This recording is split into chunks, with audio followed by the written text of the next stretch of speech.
Oh, dapat mapanalo mo yan. Isipin mo lagi kung ano sikat ngayon. Pangarap mo maging musikero? Walang kwenta! Paano ko magiging kaibigan ng kinakayang kanyang pagkatao? Kinakaya mo ng pamilya mo, maging ang sarili mo ring bansa, traidor ka! Ganito na lang ba ang magiging buhay ko? Ang laging makinig sa iba?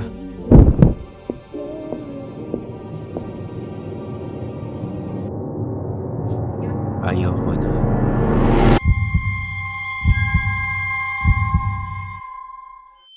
Ayos ka lang? Mukhang masama ang pakiramdam mo ah. Ayos lang ako.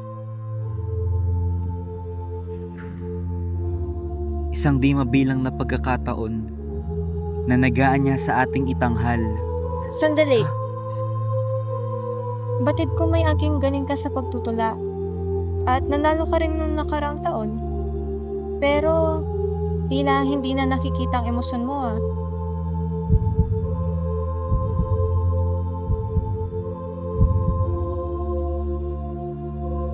Susubukan ko.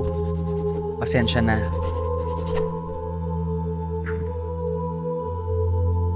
Bakit parang may kulang? Akala ko kapag nanalo na ako, mawawala ng pagkalungkot ko sa pagkamatay mo. Hindi pa rin pala.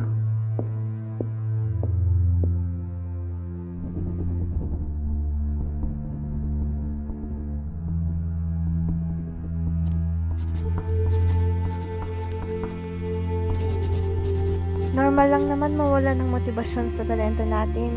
Naranasan ko na rin yan sa pagpipinta. Baka naman depresyon na yan. Naging trauma na sa iyo yung nangyari. Kaya ka siguro ganyan. Sinisisi mo pa rin sarili mo. Tatak ng Pilipinas.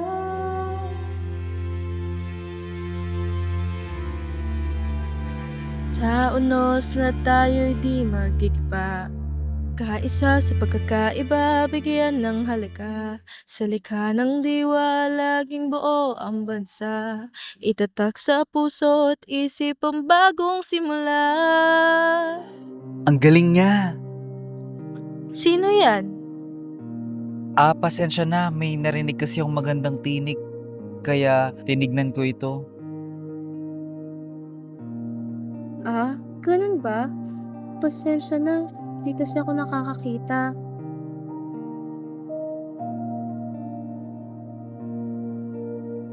Nakamamangha ka. Hindi mo pa rin sinusuka ng talento mo kahit may kondisyon ka. Mahirap. Dahil sa aksidente, nagbago ang buhay ko. Pero syempre, di ko hahayaang maging hadlang iyon. Ay, ang pagtutulang meron na lang din ako. Kaso, ngayon na hindi na ako kasing galing ng dati. Bakit naman? Siguro, dahil naalala ko ang aking kaibigan. Isa rin siyang musikero na tulad mo. Asan na ba siya ngayon?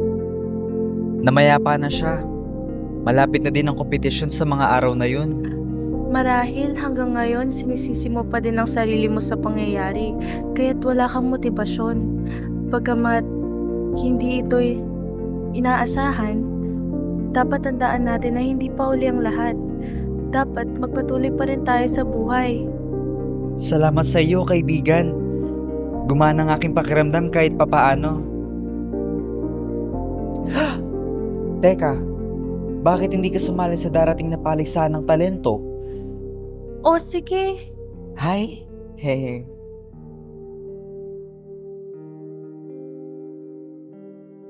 Masining na ligaya ang refleksyon ng aking talento. Talentong ipinagkaloob ng may dangal at mula sa puso.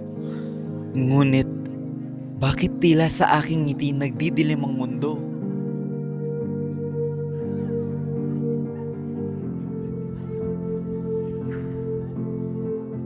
hawak kamay, sabay natin haharapin ang hamon ng buhay tungo sa tagumpay.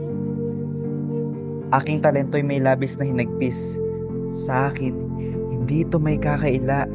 Talentong gumuguhit at tumatatak sa isip ng aking mambabasa. Mas masining sana ito kung hindi ko nararamdamang ako'y nag-iiba at naiisa. Pilipino. Naway maging inspirasyon ko sa aking bayan. Magbuhala ka sa sarili mo, kaibigan.